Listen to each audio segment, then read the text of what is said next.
ನಮಸ್ತೆ ಮಿತ್ರರೇ. ಸರ್ವ ಮಂಗಲ ಮಾಂಗಲ್ಯೆ ಶಿವೇ ಸರ್ವಾರ್ಥ ಸಾಧಿಕೆ ಶರಣ್ಯೇ ತ್ರ್ಯಂಬಕೇ ದೇವಿ ನಾರಾಯಣಿ ನಮೋಸ್ತುತೆ.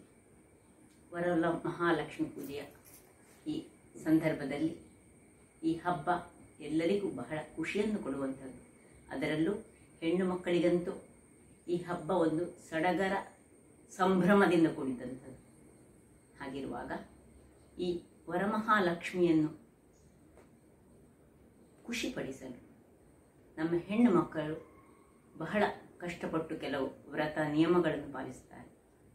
ಹಾಗಿರುವಾಗ ಪುರಾಣದಲ್ಲಿ ಉಲ್ಲೇಖ ಮಾಡಿದಂತೆ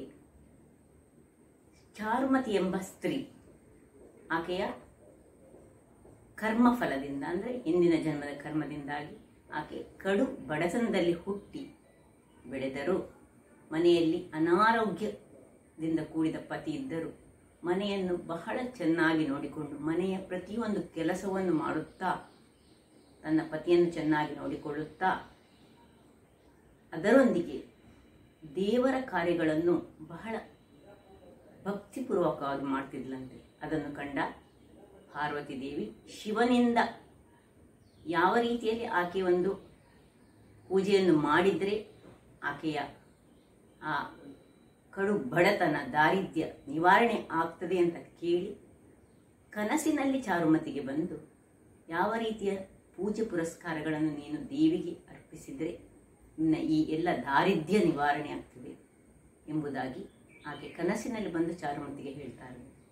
ಹಾಗಿರುವಾಗ ಆ ಕನಸನ್ನು ಚಾರುಮತಿ ತನ್ನ ಮನೆಯವರಿಗೆಲ್ಲ ಹೇಳಿದಾಗ ಎಲ್ಲರೂ ಸೇರಿ ಈ ವರಮಹಾಲಕ್ಷ್ಮಿಯ ಪೂಜೆಯನ್ನು ನಿಯಮ ಪ್ರಕಾರ ಮಾಡಿದರಂತೆ.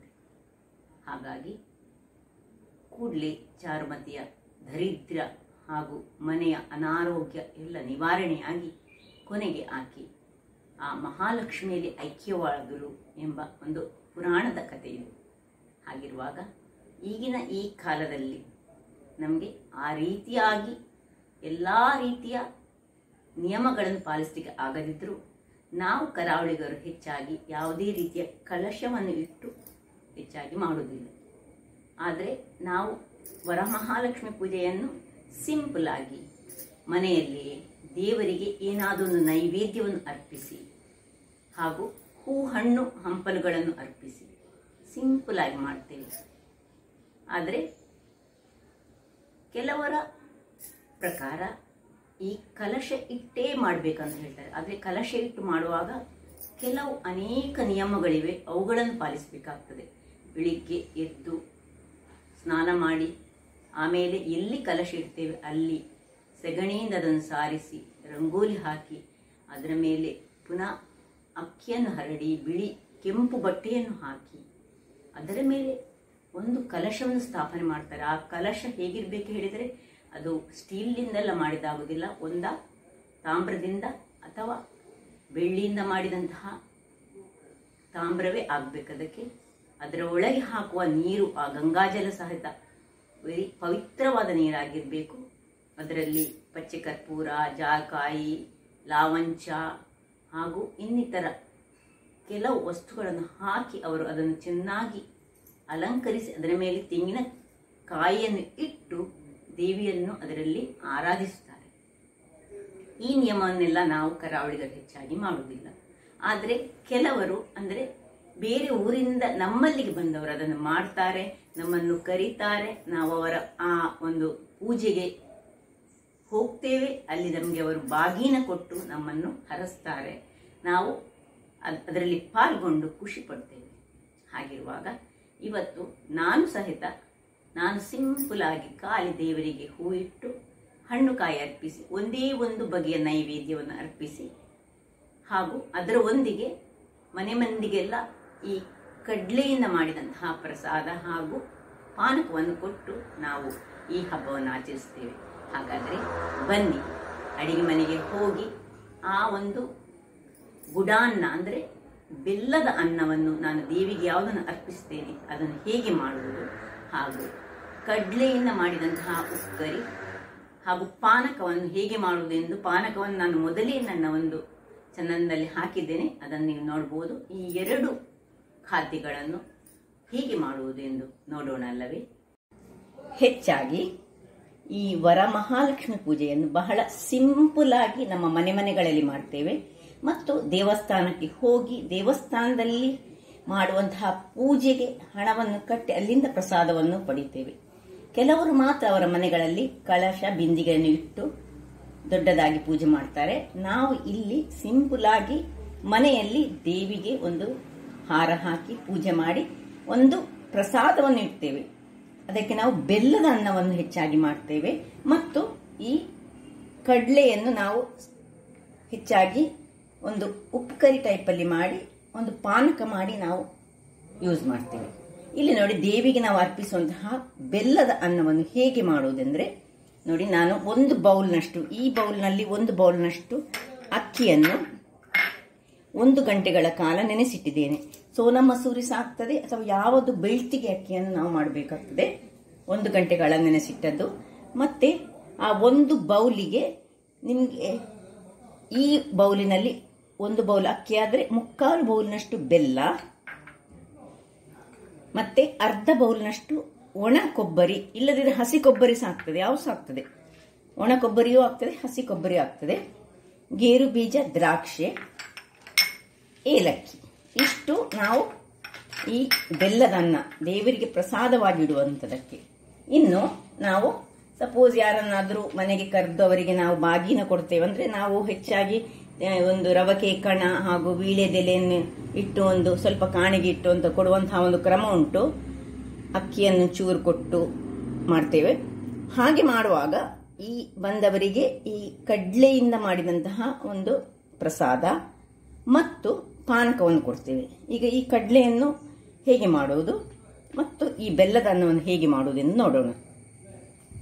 ವೀಕ್ಷಕರೇ ನೋಡಿ, ಮೊದಲಿಗೆ ಈ ಕಡ್ಲೆಯನ್ನು ನಾವು ಬೇಯಿಸಿಕೊಳ್ಳೋಣ. ಇದಕ್ಕೆ ಸ್ವಲ್ಪ ನೀರನ್ನು ಹಾಕಿ ಕಾಲೀಗ ಬೇಯಿಸಿ, ಸ್ವಲ್ಪ ಹೆಚ್ಚು ನೀರು ಹಾಕೋದು ಬೇಡ. ನಾವು ಇದನ್ನು ಸ್ವಲ್ಪ ಉಪ್ಪುಕರಿ ಟೈಪ್ನಲ್ಲಿ ಮಾಡುವಂತಹದ್ದು, ಆದ್ದರಿಂದಾಗಿ ಇದು ಮುಳುಗುವಷ್ಟು ನೀರನ್ನು ಹಾಕಿ ನಾವಿದನ್ನು ಬೇಯಿಸಿಕೊಳ್ಳೋಣ.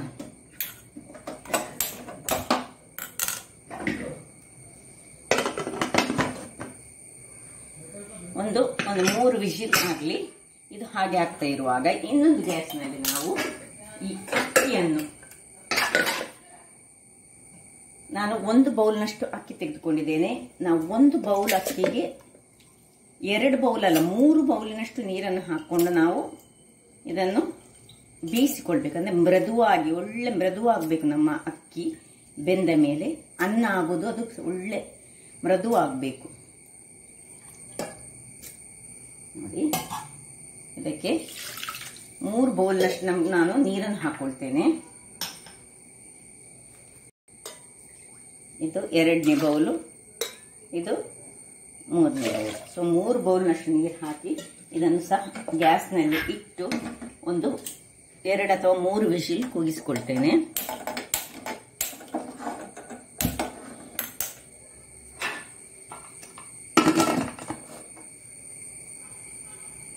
ಇನ್ನು 2 ಬೆಂದ ಮೇಲೆ ನಾವು ನೋಡೋಣ ಏನ್ ಮಾಡುವುದೆಂದು.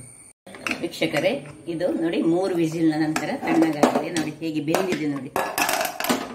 ಇದನ್ನು ಪಕ್ಕಕ್ಕಿಟ್ಟು ಈಗ ಇದರಲ್ಲಿ ನಾನು ಸ್ವಲ್ಪ ಬೆಲ್ಲವನ್ನು ನೀರು ಮಾಡಿಕೊಳ್ತೇನೆ. ಗ್ಯಾಸ್ ಅನ್ನು ಉರಿಸಿ 1 ಕಪ್ಪಿಗೆ 3/4 ಕಪ್ಪಿನಷ್ಟು ಅಥವಾ 1 ಕಪ್ ಸಹ ಹಾಕೊಳ್ಬಹುದು ಬೆಲ್ಲವನ್ನು ಹಾಕೊಂಡು ಇದಕ್ಕೆ ಸ್ವಲ್ಪ ನೀರನ್ನು ಹಾಕಿ ನಾನು ಇದನ್ನು ನೀರು ಮಾಡಿಕೊಳ್ತೇನೆ. ಅಂದ್ರೆ ಬೆಲ್ಲದಲ್ಲಿರೋ ಕಸ ಎಲ್ಲ ಏನು ಸ್ವಲ್ಪ ನೀರು ಹಾಕೊಳ್ಳೋಣ. ಇದು ಅದರಷ್ಟಕ್ಕೆ ಇಲ್ಲಿ ನೀರಾಗಲಿ. ಇನ್ನು ಇಲ್ಲಿ ನೋಡಿ, ಇಲ್ಲಿದು ಕಡಲೆ ಒಳ್ಳೆ ಬೆಂದಿದೆ, ತಣ್ಣಗೆ ಸಾಗಿದೆ. ನೀರು 3 ವಿಸಿಲ್ ಕೂಗಿಸಿಕೊಂಡಿದ್ದೇನೆ ನಾನು. ಅದಕ್ಕೆ ಸ್ವಲ್ಪ ಉಪ್ಪನ್ನು ಹಾಕೊಳ್ಳೋಣ ನಾವು.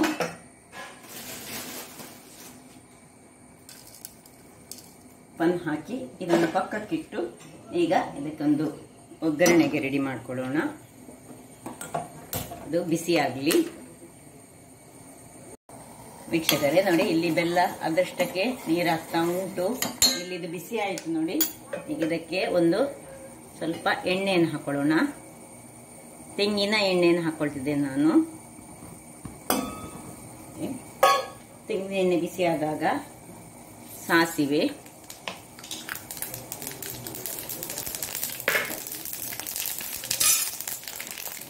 ಉದ್ದಿನ ಬೇಳೆ,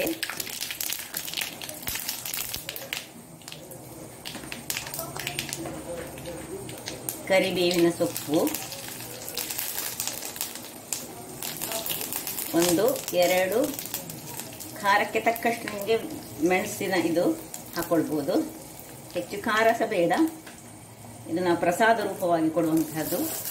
ಇನ್ನು ಇದು ಸ್ವಲ್ಪ ಇದಾಗುವಾಗ ಇದು ನೋಡಿ, ಇದರಲ್ಲೇ ಈ ನೀರು ಆರಿಕೊಳ್ಬೇಕು. ಉಪ್ಪು ಹಾಕೊಂಡಿದ್ದೇನೆ ನಾನು. ಇದಕ್ಕೆ ಚೂರು ಬೆಲ್ಲವನ್ನು ಹಾಕೊಳ್ಳೋಣ ವೀಕ್ಷಕರೇ. ಸ್ವಲ್ಪವೇ ಸ್ವಲ್ಪ ಬೆಲ್ಲ ನೋಡಿ, ಇಷ್ಟಲ್ಲ, ಇಷ್ಟೇ ಸ್ವಲ್ಪ ಬೆಲ್ಲವನ್ನು ಹಾಕೊಳ್ತಿದ್ದೇನೆ ನಾನು. ಸಣ್ಣ ತುಂಡು ಬೆಲ್ಲ ಹಾಕಿ ಇದರಲ್ಲೇ ನೀರು ಆರಬೇಕು. ಸ್ವಲ್ಪ ಒಣ ಕೊಬ್ಬರಿ ಅಥವಾ ಹಸಿ ಕೊಬ್ಬರಿ ಯಾವುದಾಗ್ತದೆ ಹಾಕೊಳ್ಳೋಣ. ಇನ್ನು ಹೀಗೆ ಓಪನ್ ಇಟ್ಟುಕೊಂಡೆ ಇದನ್ನು ಒಳ್ಳೆ ನೀರಾರುವ ತನಕ ಬೇಯಿಸೋಣ. ಇದು ಆಲ್ರೆಡಿ ಬೇಯ್ದಿದೆ. ಎಲ್ಲ ತೆಂಗಿನ ತುರಿ ಹಾಗೂ ಅದರ ಒಗ್ಗರಣೆ ಅದರಲ್ಲೇ ಮಿಶ್ರ ಆಗಬೇಕು.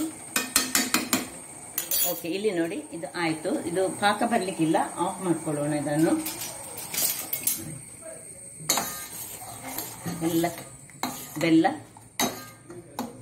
ಅದಲ್ಲೇ ಕಸ ಎಲ್ಲ ಇದ್ರೆ ಎಲ್ಲ ಹೋಗ್ತದೆ ನೋಡಿ.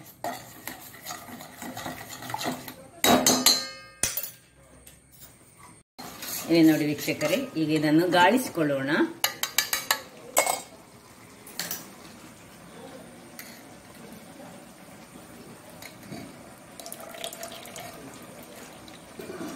ನೋಡಿ, ಬೆಲ್ಲದಲ್ಲಿ ಸ್ವಲ್ಪ ಕಸ ಇರುವುದೆಲ್ಲ ಹೋಗ್ತದೆ. ಇನ್ನು ಯಾವಾಗಲೂ ನಾವು ದೇವರಿಗೆ ಮಾಡುವಾಗ ಒಂದು ಹೊಸ ಪಾತ್ರೆಯನ್ನೇ ಹೆಚ್ಚಾಗಿ ಯೂಸ್ ಮಾಡ್ಕೊಳ್ಬೇಕು. ಅದಕ್ಕೆ ಹೇಳಿ ಒಂದು ಪಾತ್ರೆಗಳನ್ನು ಸಹ ಇಟ್ಟುಕೊಂಡ್ರೆ ಬಹಳ ಉತ್ತಮ.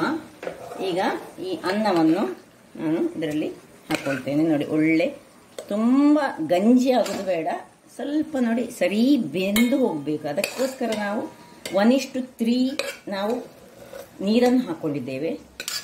ಖಾಲಿ ಸಿಂಪಲ್ ಆದ ಈ ಒಂದು ಬೆಲ್ಲದ ಅನ್ನ ಅಂದರೆ ಗುಡಾನ್ನ ಅಂತ ಹೇಳ್ತೇವೆ. ಇದನ್ನು ಮಾಡಿದರೆ ಬಹಳ ದೇವಿಗೆ ಅತ್ಯಂತ ಪ್ರಿಯ ಅಂತೆ. ಬೆಲ್ಲ ಹೇಳಿದರೆ ದೇವಿಗೆ ಬಹಳ ಪ್ರಿಯವಾದ ವಸ್ತು. ಈ ಒಂದೇ ಗುಡಾನ್ನ ಮಾಡಿಟ್ರೆ ಸಾಕು, ಅದು ದೊಡ್ಡ ಶ್ರೇಷ್ಠವಾದ ಒಂದು ನೈವೇದ್ಯ ಅಂತಲೇ ಹೇಳ್ಬೋದು.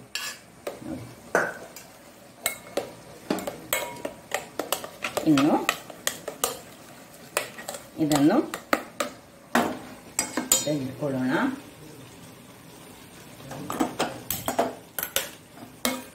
ಇದಕ್ಕೆ ಉಪ್ಪು ಹಾಕುವ ಅಗತ್ಯ ಇಲ್ಲ. ಬೆಲ್ಲದಲ್ಲಿರುವಂತಹ ಉಪ್ಪೇ ಸಾಕು. ಹೆಚ್ಚಾಗಿ ದೇವರ ನೈವೇದ್ಯಕ್ಕೆ ನಾವು ಉಪ್ಪನ್ನು ಹೆಚ್ಚಾಗಿ ಹಾಕೊಳ್ಳುವುದಿಲ್ಲ. ಆದರೆ ಬೆಲ್ಲದಲ್ಲಿ ಇರುವಂತಹ ಒಂದು ಬೇಕಿದ್ರೆ ಹಾಕೊಳ್ಬೋದು, ನಿಮಗೆ ಅಗತ್ಯ ಇದ್ದರೆ ನೀವು ಹಾಕೊಳ್ಳಿ. ಆದರೆ ನೋಡಿ, ಇನ್ನು ಇದರಲ್ಲೇ ಸ್ವಲ್ಪ ನೀರನ್ನು ಹಾಕೊಳ್ಳಿ. ನಾನು ಇದನ್ನು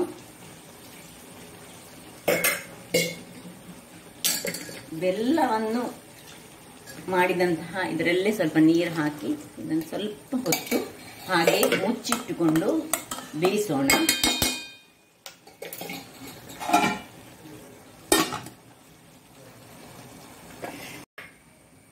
ವೀಕ್ಷಕರೇ, ಇಲ್ಲಿ ನೋಡಿ, ಇದು ಬೇಯ್ತಾ ಉಂಟು. ಇದು ಬೇಯ್ತಾ ಇಲ್ಲಿ ನೋಡಿ, ಇದು ಆಯ್ತು.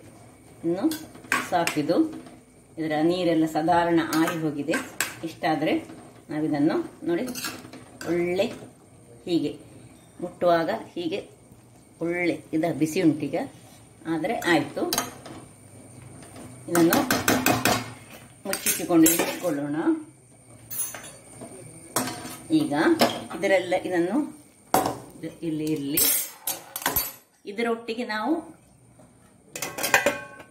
ಕಷಾಯವನ್ನು ಕೊಡೋದು ಅವರಿಗೆ. ಕಷಾಯ ಅಲ್ಲ, ಪಾನಕ ಅಂತ ಹೇಳ್ತೇವೆ. ಈಗ ಇದನ್ನು ದೊಡ್ಡ ಒಂದು ಇದಕ್ಕೆ ಈಚೆದಕ್ಕೆ ನಾನು ಶಿಫ್ಟ್ ಮಾಡ್ಕೊಳ್ತಿದ್ದೇನೆ. ಹಾಗೂ ಈ ಸಣ್ಣ ಗ್ಯಾಸ್ನಲ್ಲಿ ಒಂದು ಸಣ್ಣ ಬಾಣಲೆಯಲ್ಲಿ ಇಟ್ಕೊಂಡಿದ್ದೀನಿ. ಇದು ಬೇಯುವ ಮೊದಲು ಇದಕ್ಕೀಗ 1 ಸ್ಪೂನಿನಷ್ಟು ತುಪ್ಪ ಇದಕ್ಕೆ ಹಾಕೊಳ್ಳೋಣ. ಇದಕ್ಕೆ 1 ಸ್ಪೂನಷ್ಟು ತುಪ್ಪ, ಇಲ್ಲಿ 1 ಸ್ಪೂನ್ನಷ್ಟು ತುಪ್ಪ. ಇಲ್ಲಿ ಇನ್ನು ಈ ತೆಂಗಿನ ತುರಿ ಒಣ ಕೊಬ್ಬರಿಯನ್ನು ನಾನು ಇದು ಮಾಡಿಟ್ಕೊಂಡದ್ದು, ಇದನ್ನು ಹಾಕೊಳ್ಳೋಣ. ಹಾಕೊಂಡು ಇದನ್ನು ಒಳ್ಳೆ ತಿರುಗಿಸಿಕೊಂಡು ಪುನಃ ಮುಚ್ಚಳ ಮುಚ್ಚಿ ಇನ್ನೊಂದು ಚಮಚದಷ್ಟು ತುಪ್ಪವನ್ನು ಹಾಕೊಳ್ಳಿ. ಮುಚ್ಚಳವನ್ನು ಮುಚ್ಚಿ ಅದು ಹಾಗೆ ಇಲ್ಲಿ ತುಂಬ ದೊಡ್ಡ ಉರಿ ಬೇಡ, ಮೀಡಿಯಂ ಉರಿ. ಇಲ್ಲಿ ನೋಡಿ, ಇದಕ್ಕೆ ಸ್ವಲ್ಪ ಈ ಗೇರು ಬೀಜ ದ್ರಾಕ್ಷಿ ನೀವು ಎಷ್ಟು ಹಾಕಿದ್ರೆ ಸಹ ತೊಂದರೆ ಇಲ್ಲ, ಎಷ್ಟು ಬೇಕೋ ಅಷ್ಟು ಹಾಕೊಳ್ಬೋದು. ಇಡೀ ಬೇಕಿದ್ರೆ ಇಡೀ ಹಾಕೊಳ್ಳಿ, ಅಥವಾ ತುಂಡಾದರೆ ತುಂಡು ಗೇರು ಬೀಜ ಸಹ ಹಾಕೊಳ್ಬೋದು, ಯಾವುದಾಗ್ತದೆ. ಸಣ್ಣ ಉರಿಯಲ್ಲಿ ಇದನ್ನು ಸ್ವಲ್ಪ ಹೀಗೆ ಹುರಿಯೋಣ.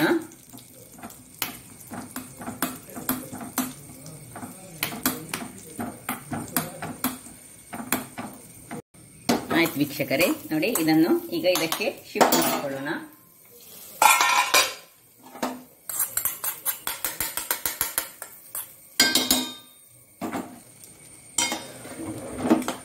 ಈಗ ಆಗ್ತಾ ಬಂತು. ಇನ್ನು ಕೊನೆಯದಾಗಿ ಏಲಕ್ಕಿಯನ್ನು ಇದಕ್ಕೆ ಹಾಕೊಳ್ಳಿಕೊಂಡು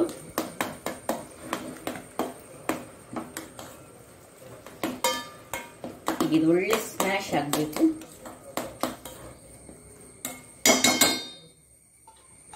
ಏಲಕ್ಕಿ ನಾನು ಗುದ್ದಿಕೊಳ್ತೇನೆ.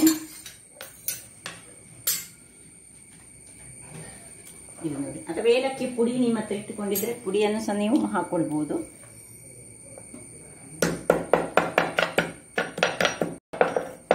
ಓಕೆ ನೋಡಿ, ಯಾವಾಗಲೂ ಆಗಾಗಲೇ ಗುದ್ದಿಕೊಂಡಂತಹ ಏಲಕ್ಕಿ ಬಹಳ ಉತ್ತಮ. ನೋಡಿ ಹಾಕೊಳ್ತಿದ್ದೇನೆ.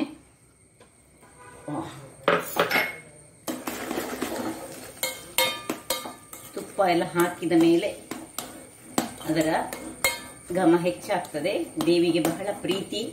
ಬೆಲ್ಲ, ತುಪ್ಪ, ಹಾಲು ಎಲ್ಲ ಹೇಳಿದರೆ ದೇವಿಗೆ ಬಹಳ ಖುಷಿ ಆಗ್ತದಂತೆ. ನಾವು ಮನಸ್ಸಿಟ್ಟು ಮಾಡಿದಂತಹ ಯಾವುದೇ ಒಂದು ಖಾದ್ಯ ಆಗಲಿ ಅಥವಾ ಯಾವುದೇ ಒಂದು ಭಜನೆ ಆಗಲಿ ಯಾವುದೇ ಒಂದು ಪ್ರಾರ್ಥನೆ ಆಗಲಿ ಅದು ದೇವರಿಗೆ ಸಲ್ಲುತ್ತದಂತೆ. ಅದರಿಂದಾಗಿ ಯಾವತ್ತು ಏನೇ ಮಾಡುವಾಗ, ಆಹಾರವನ್ನು ತಯಾರಿಸುವಾಗ ನಾವು ಬಹಳ ಖುಷಿಯಿಂದ ಮಾಡಬೇಕಂತದ್ದು. ಯಾವುದೇ ಖಾಲಿ ದೇವರಿಗೆ ಸಮರ್ಪಿಸುವಾಗಲ್ಲ, ನಾವು ನಮ್ಮ ಮನೆಯವರಿಗೂ ಸಹ ಯಾವತ್ತು ಆಹಾರವನ್ನು ತಯಾರಿಸುವಾಗ ಅತ್ಯಂತ ಖುಷಿಯಿಂದ ಪ್ರೀತಿಯಿಂದ ಮಾಡಬೇಕಂತೆ. ಹಾಗಾದರೆ ಮಾತ್ರ ಆ ಆಹಾರದಲ್ಲಿಯೂ ಆ ಪ್ರೀತಿ ಪ್ರೇಮ ಎಲ್ಲ ತುಂಬಿಕೊಂಡು ಅದು ಮನುಷ್ಯನ ದೇಹದಲ್ಲಿ ಸಹ ಪ್ರೀತಿಯನ್ನು ಉತ್ಪತ್ತಿ ಮಾಡ್ತದೆ ಅಂತೆ. ಆಯ್ತು ವೀಕ್ಷಕರೇ, ಇಲ್ಲಿ ನೋಡಿ, ಇದನ್ನೀಗ ನಾನು ಆಫ್ ಮಾಡಿಕೊಳ್ತಿದ್ದೇನೆ. ಇನ್ನು ದೇವರಿಗೆ ಸಮರ್ಪಿಸುವಂತಹ ಟೈಮ್ ಆಗಿದೆ. ಈಗ ಅದಕ್ಕೆ ರೆಡಿ ಮಾಡಿಕೊಳ್ತೇನೆ ನಾನು. ವೀಕ್ಷಕರೇ ನೋಡಿ ಹೇಗೆ ಬಂದು ನೋಡಿ, ಹೀಗೆ ಇರಬೇಕು. ಗುಡಾನ ಹೇಳಿದರೆ ಈ ರೀತಿಯಲ್ಲಿ ಬರಬೇಕು ನೋಡಿ. ಇನ್ನು ಬೆಲ್ಲ ಇನ್ನೂ ಸಹ ತುಂಬ ಕಪ್ಪು ಬೆಲ್ಲ ಸಿಕ್ಕಿದರೆ, ಆರ್ಗ್ಯಾನಿಕ್ ಬೆಲ್ಲ ಸಿಕ್ಕಿದರೆ ಇನ್ನೂ ಸಹ ಬಹಳ ಉತ್ತಮ. ದೇವಿಗೆ ಬಹಳ ಪ್ರಿಯವಾದ ಒಂದು ಅನ್ನ ಅಂತ ಹೇಳ್ಬೋದು. ಸೊ ಇಲ್ಲಿ ಅನ್ನ ರೆಡಿಯಾಗಿದೆ.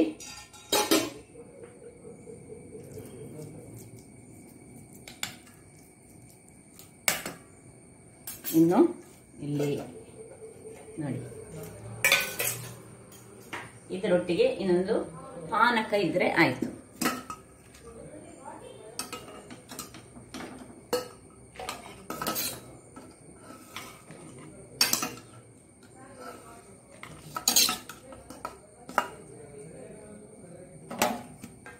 ಸೊ 2 ಬಗೆಯ ದೇವಿಗೆ ಆಕ್ಚುಲಿ ನಿಜವಾಗಿ 7 ಬಗೆದು ಮಾಡಿದ್ರೆ ಬಹಳ ಒಳ್ಳೆದಂತೆ. ಆದರೆ ನಾವು ಸರ್ವ ಸಾಮಾನ್ಯ ಜನರು ನಾವು ಒಂದು ಬಗೆಯನ್ನು ನೈವೇದ್ಯವಾಗಿ ಅರ್ಪಿಸಿದ್ರೂ ಸಾಕು, ಆಕೆ ಪ್ರಸನ್ನಳಾಗ್ತಾಳೆ ಅಂತ ಪುರಾಣಗಳೇ ಹೇಳ್ತದೆ.